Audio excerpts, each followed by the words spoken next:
Kamusta mga tropa? Anong lagay natin dyan? Ngayon ay mag-unbox tayo ng delivery from Lazada.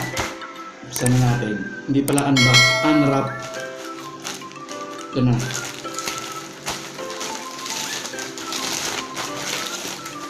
Yan. Naka-bubble wrap pa siya.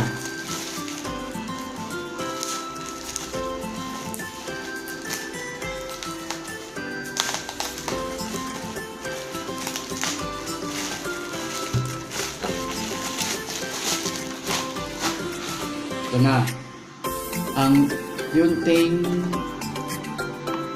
YT228 mini tripod siya na nabili ko na sa Lazada for 40 pesos, tapos 50 pesos shipping fee equals 90 pesos.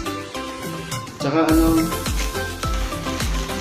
ito yung niya, parang pinaka hindi ko alam kung anong tawag dito, basta pwede siyang sa phone, sa tripod,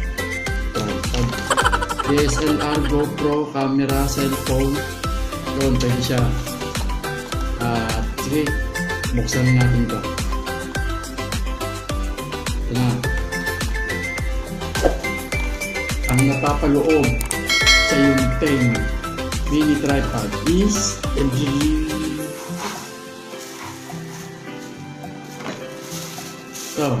meron siyang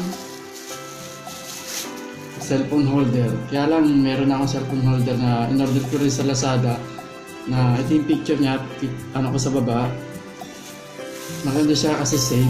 May kabitan siya ng boya microphone. Ito medyo delikado kasi pwede mag-slay dito yung cellphone mo kapag mali yung kabit mo. Kaya share ko lang yun.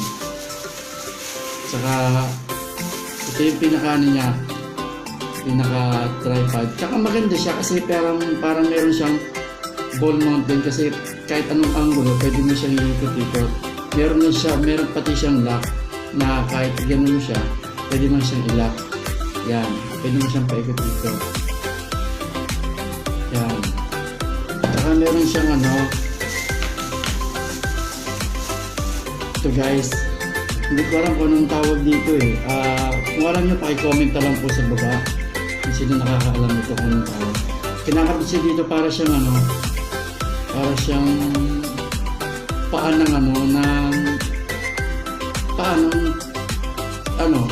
para sa kakabitan mo ng mga camera or cellphone holder. Yan.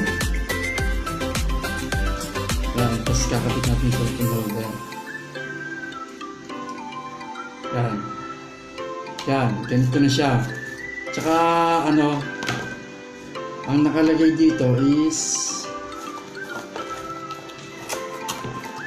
pag nakatayo siya 21 cm, tapos pag naka-stand siya na nakaganyan 18.5 cm. Meron siyang bigat na 0.5 kg. So subukan natin sa cellphone. Wait lang. A few moments later. So ito na guys, may cellphone na ako, saka ito yung tripod. Patry na natin kung affordable siya para sa mga phone.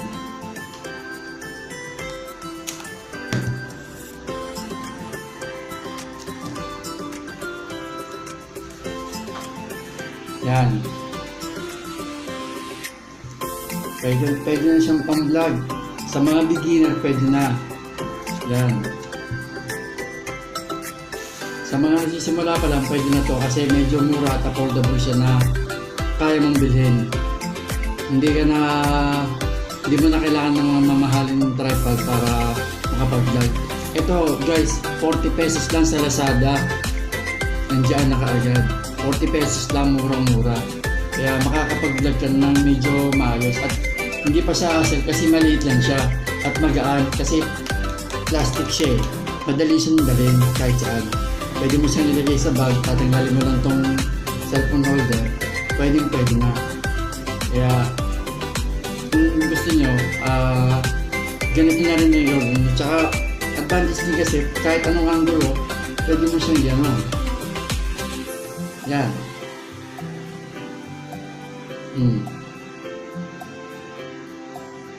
Ilalak mo lang siya. Yan. Oh. Diba okay? So yun guys, no, pwede siyang naka-stand, pwede siyang nakatayo. Yan. Kaya affordable na affordable. So guys, kung may natutunan kayo sa video ko, paki-comment na lang sa baba. At kung may kulang ako sa mga nasabi ko, paki-comment na rin sa baba. So hanggang dito na lang, hanggang sa susunod na pag-unbox ulit natin. So, paalam guys!